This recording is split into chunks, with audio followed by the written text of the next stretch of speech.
And welcome back, YouTube. This is Booster Box Buster here with another video. Today I'm here to share with you more additions to my Dragon Quest Metallic Monster Gallery miniature collection. All these have been obtained from the website AmiAmi, and these are from two separate orders. Let me tell you, these miniatures are large, heavy, and most importantly, shiny. With all that out of the way, let's hop into this video. So first up, adding to the ever-growing slime family, we have Shell Slime. Look at this little guy. Very simple. Gold shell, green slime, white eyes, and a very adorable smile. Look at that little guy. Isn't he adorable?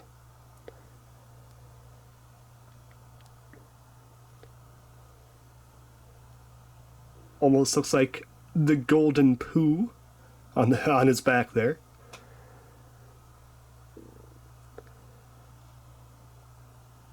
Alright, so that's the Shell Slime. And to have his counterpart, of course, every slime has to have a metal version. So this is the metal Shell Slime, which is the exact same as him, it's just everything is metallic, or metal color. Very cool.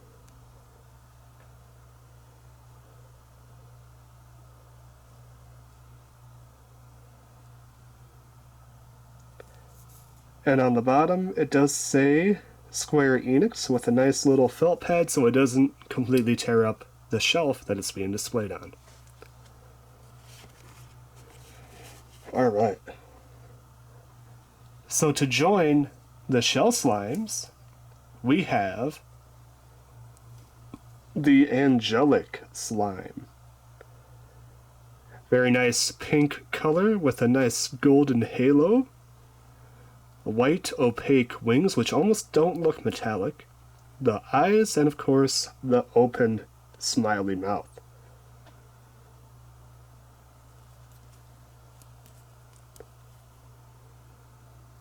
Very cool.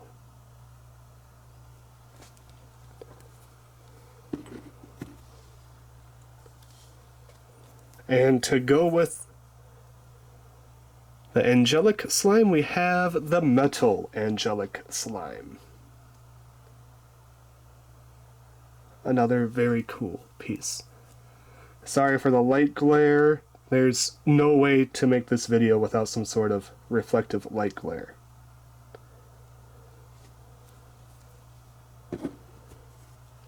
Alright. And to give you guys a rough idea of how tall these miniatures are, here's a can of Coca-Cola, and here is the Shell Slime.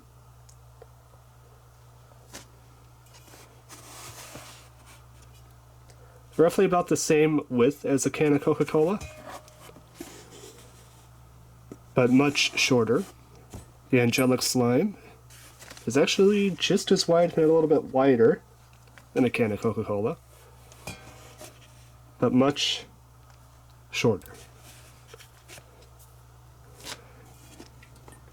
Alright. So that's the new slime editions. Now we're going to move on to larger miniatures. All of these came packaged in individual boxes with a lot of padding in them. For some of these I understand, for some of them I'm like, you probably could have got away without it. But this guy I completely understand. And he is the Killer Machine. This is the red variant. He has a nice sword, a crossbow, and a quiver filled with more bolts so he will not run out when he's fighting his enemies.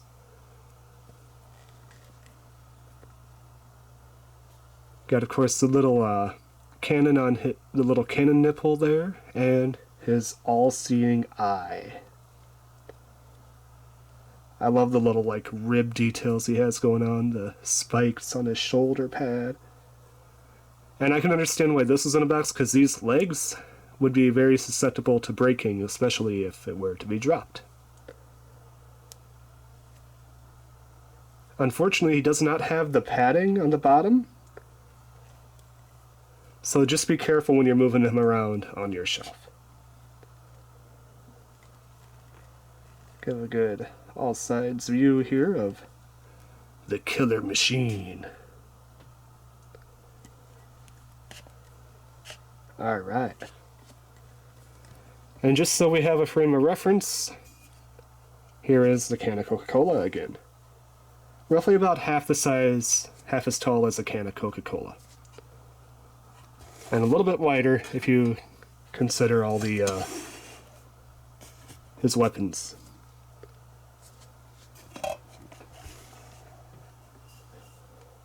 Alright.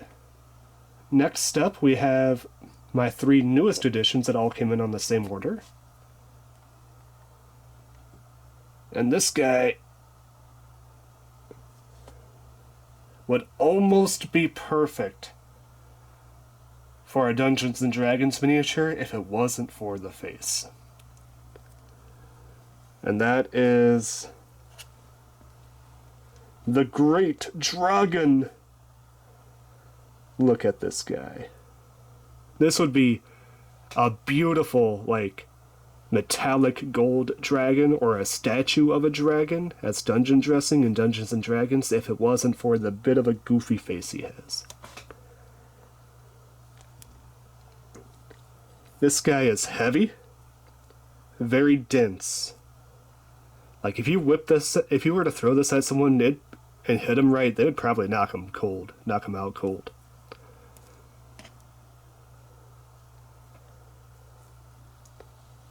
This guy also came in a box, more than likely because of the tail and the feet and hands more than anything.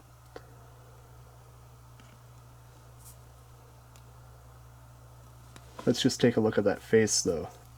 See what I mean by the goofy face? It's kind of looking at you like the side eye, like, I just love the little side eye he's giving you there.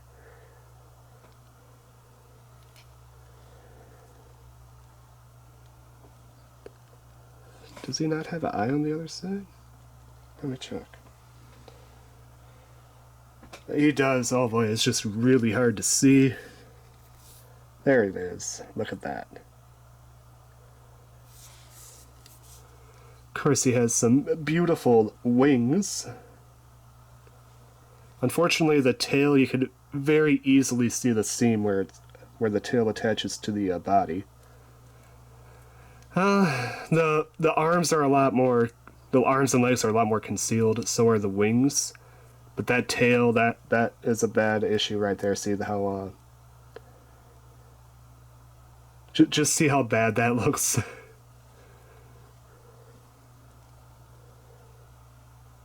But this guy, he's ready for a throwdown. And he reminds me of Charizard from the anime. He's like very disrespectful to Ash and only does what he wants to do. That's the kind of vibe I get from this dragon right here. That is the Great Dragon. Once again, we'll have a size comparison. Getting a bit taller there. And then we have my widest miniature of the batch. The aptly named Metal Dragon. I'm not gonna lie, not the most original names, but sometimes it's good just to keep it simple for Dragon Quest. We got the green eye. Otherwise, the rest of this guy is like pure silver metallic color. Not made of silver, trust me. This thing would be worth a lot more money. Just a metallic dragon. Maybe I should be playing some Metallica in the background to go with this guy. Very nice wings, almost like a very mechanical dragon. Not so much Dungeons and Dragons, but probably a Pathfinder. This guy would probably work really well in Pathfinder. Look at that tail. It's like a spike ready to stab you tail. That jawline there.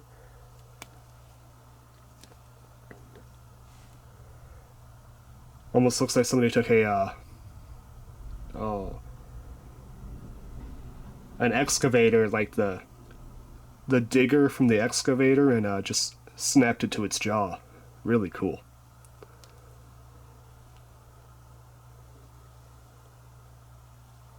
Look at its chest plate there. So cool. Like I said, there's absolutely no way to show this without the reflective nature, so you're going to see a lot of reflections in there, unfortunately. There's nothing I can do about that.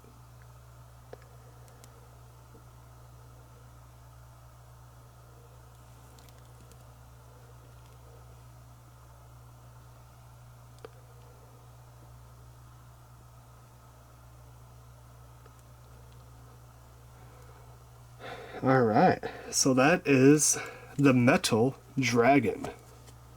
Like I said, by far the widest one I have. Just to give you an idea of her can of Coca-Cola. Not super tall, but super wide. Just look at the width compared to that can of Coke. Especially the wingspan.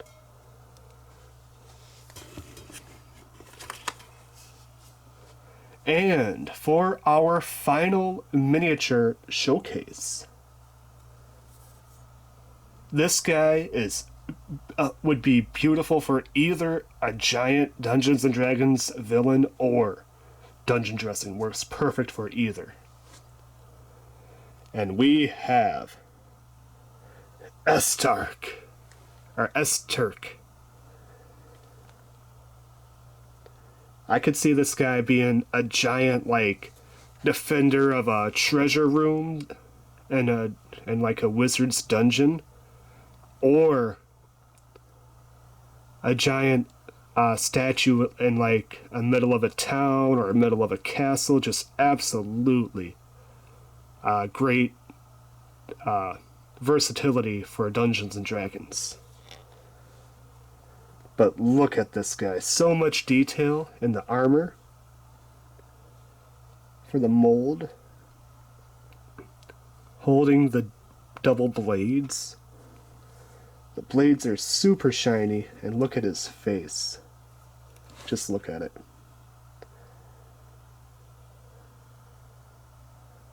So cool.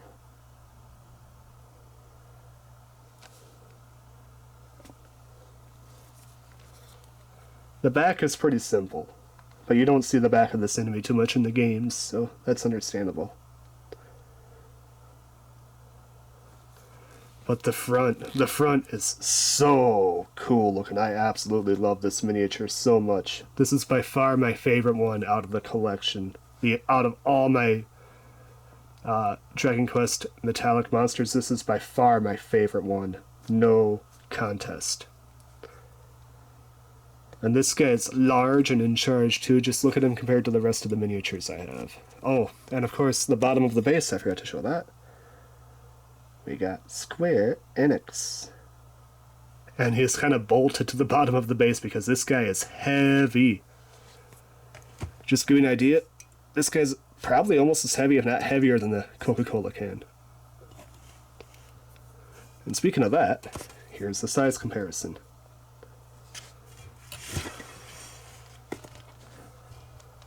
Much wider,